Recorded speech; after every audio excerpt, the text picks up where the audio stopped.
चुनाव में जमानत जब्त होना किसे कहते हैं? विधायक के चुनाव में जमानत राशि कितनी होती है? सांसद के चुनाव में जमानत राशि कितनी होती है? अगर आप जानना चाहते हैं इन सभी सवालों के जवाब तो इस वीडियो को देखिए आखिर तक और ऐसी ही और जानकारी के लिए इस चैनल को सब्सक्राइब कर लीजिए अभी। आपने कई बार अखबारों में पढ़ा होगा कि फला चुनाव में फला नेता की तो जमानत ही जब्त हो गई। टीवी डिबेट में भी अक्सर पॉलिटिकल पार्टीज के नेता विरोधी पार्टी के लिए कहते दिखाई देते हैं कि आपके नेता की तो जमानत तक जब्त हो गई। सवाल यह है कि जमानत जब्त होने का असली मतलब क्या है? कई लोग मानते हैं कि चुनाव में बुरी तरह हारने को ही जमानत जब्त होना कहा जाता है, जबकि ये पूरा सच नहीं है। दरअसल जमानत जब्त होने का मतलब है कि चुनाव आयोग द्वारा उस रकम को जब्त कर लिया जाना जो कि चुनाव लड़ने वाले ने चुनाव से पहले चुनाव आयोग के पास जमा कराई थी।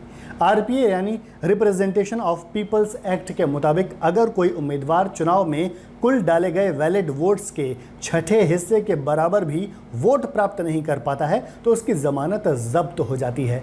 उदाहरण के लिए अगर किसी चुनाव में कुल 6 लाख वोट डाले गए हों और किसी प्रत्याशी को 1 लाख वोट भी ना मिले तो चुनाव आयोग उसकी जमा कराई हुई जमानत राशि को जब्त कर लेता है, यानी वो रकम उसे वापस नहीं मिलती। दरअसल चुनाव लड़ने के लिए नेताओं को जरूरी दस्तावेजों के साथ जमानत राशि भी जमा करनी पड़ती है। भारत में पंचायत चुनाव से लेकर राष्ट्रपति चुनाव तक के लिए उम्मीदवारों को चुनाव आयोग के पास एक निश्चित रकम जमा करनी होती है। इसी रकम को जमानत राशि कहा जाता है। लोकसभा चुनाव के लिए यानी सांसद के चुनाव के लिए सामान्य वर्ग के कैंडिडेट को 25,000 रुपये, जबकि SC/ST वर्ग के कैंडिडेट को 12,500 रुपये चुनाव आयोग के पास जमा कराने होते हैं। दूसरी तरफ विधानसभा चुनाव के लिए सामान्य वर्ग के कैंडिडेट को 10,000 रुपये, जबकि SC/ST वर्ग के कैंडिडेट को 5,000 रुपये जमा कराने होते हैं। इसके अलावा राष्ट्रपति और उपराष्ट्रपति चुनाव के लिए हर वर्ग के प्रत्याशी को 15,000 रुपये की रकम जमा करानी होती है। अब सवाल आता है कि किन हालात में ये जमानत राशि जब्त नहीं होती और वापस कर दी जाती है?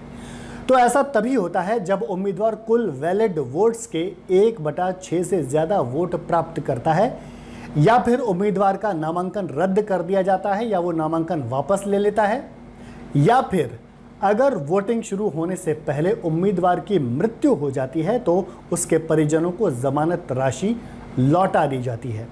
इसके अलावा अगर उम्मीदवार चुनाव जीत जाता है तो भी उसकी जमानत राशि वापस कर दी जाती है, भले ही उसे 1/6 से कम वोट मिले हों।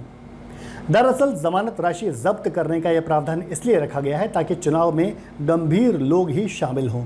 इस प्रावधान का मकसद है उन लोगों को चुनाव से दूर रखना जो केवल शौक के लिए ही चुनाव मैदान में उतर जाते हैं। हर साल देश के किसी न किसी कोने में किसी न किसी हिस्से में कोई ना कोई चुनाव होता रहता है।